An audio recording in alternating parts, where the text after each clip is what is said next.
Good evening, ladies and gentlemen. Thank you. Welcome to the Library of Congress Packard Campus Theater, where for, the past 12 years I've had the thrill of introducing classic films. And tonight, or this afternoon, I get to introduce this one, mostly because I had already written an introduction that was so good I just couldn't keep it to myself. I want to thank Izzy, who's counting the house there in the back, for allowing me to do the introduction. And I want to say hi to Jerry and Diane Hermanson and David, who worked with me on a project right before I retired. And Nancy in the back with writer and writer's replacement. It's nice to see you here, everybody. Thanks for coming. Let's see. In the beginning, they weren't called film noir. That term didn't originate until 2 years later, 1946, when a French critic coined the phrase as a convenient catch-all reference for the American hard-boiled crime and detective movies shot during the post-war 40s and early 50s. It was the look of film noir movies as much as their downbeat storylines, which made for compulsive viewing. Shot in black and white, these films were dark and claustrophobic and relied upon deep shadows, shards of light, and surreal angle shots to establish the appropriate mood.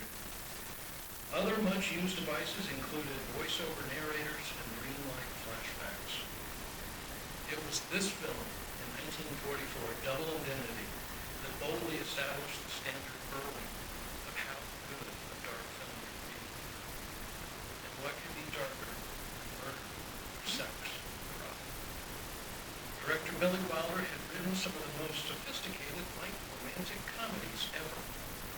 I love his film Midnight, Notchka, and All on Fire. But like most successful artists, it went to his head. So he reinvented himself by biting into a cookie made of marshmallow.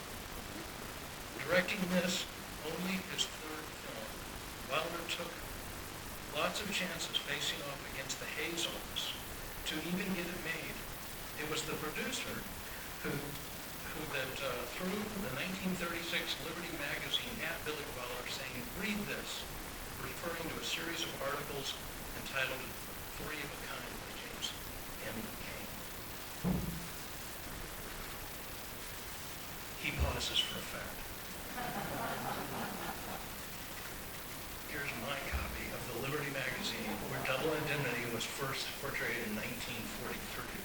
I'll have this out a lot if you want to thumb the pages carefully later.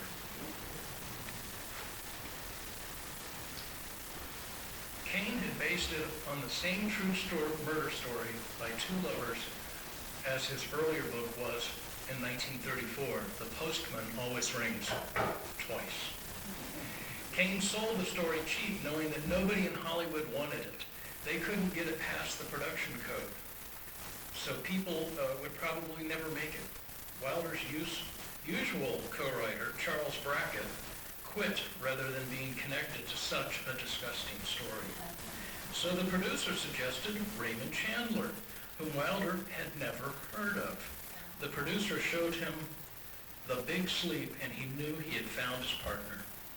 But from their first meeting, after the contracts were signed, they hated each other. You might say they had become the characters in the story, willing to kill to get out of the trap they found themselves in. Casting.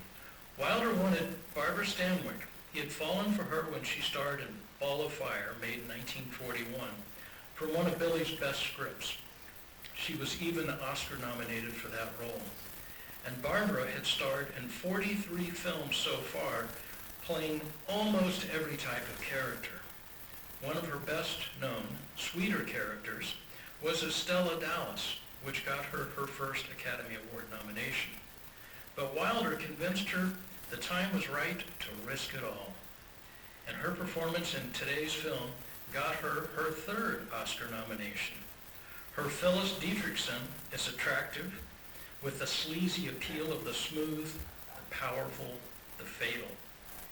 She is nothing but curves of assurance with a steel spring coil inside. Fred McMurray said it best in the film talking about her. Murder can sometimes smell like honeysuckle. Leading man. Wilder pitched the idea to McMurray after everyone else had turned it down.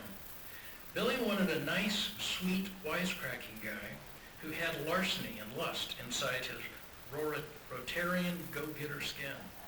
And McMurray, who was fighting to get a better contract with the studio, agreed, knowing they would never let him do it. But Paramount agreed, thinking they were punishing him, that it would cut him down to size and destroy his charming, lovable image. Quote, "I never dreamed," he later said, "it would be the best picture I ever made," unquote. Edward G. Robinson was old. He was 51. Well past the leading man prime, many thought. But in this film, he becomes the big heart with the love of a father for a surrogate son. His character was not like that in the book.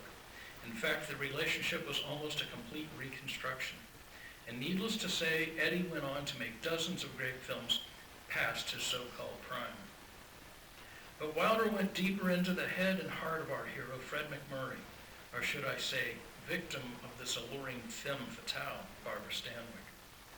Some of my other favorite film noirs are The Killers and Out of the Past. They too have stories of beautiful women leading the average guy down the road to perdition.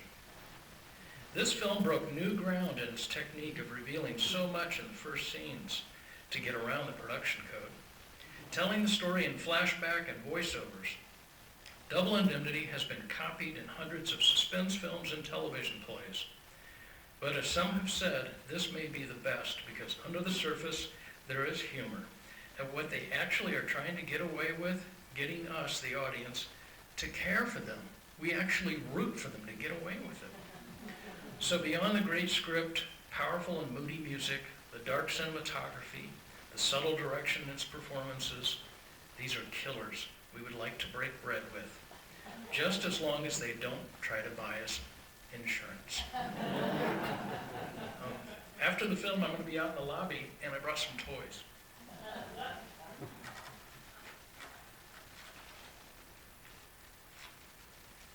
This is a picture of Billy Wilder autographed for me back in 1992.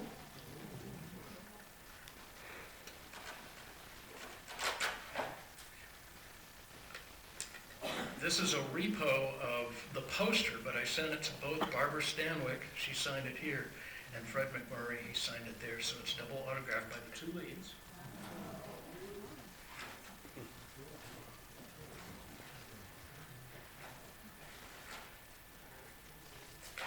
And I want to thank Jenny for making that amazing slideshow that we got to enjoy.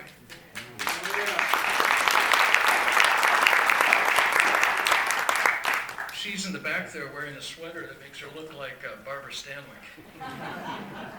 And in a sweater like this, she doesn't know about this. This is a Christmas present I got for her, a lobby card from the movie, which I'm waiting to get restored so it looks as good as it can. But this is her, don't tell her, this isn't her own Christmas present.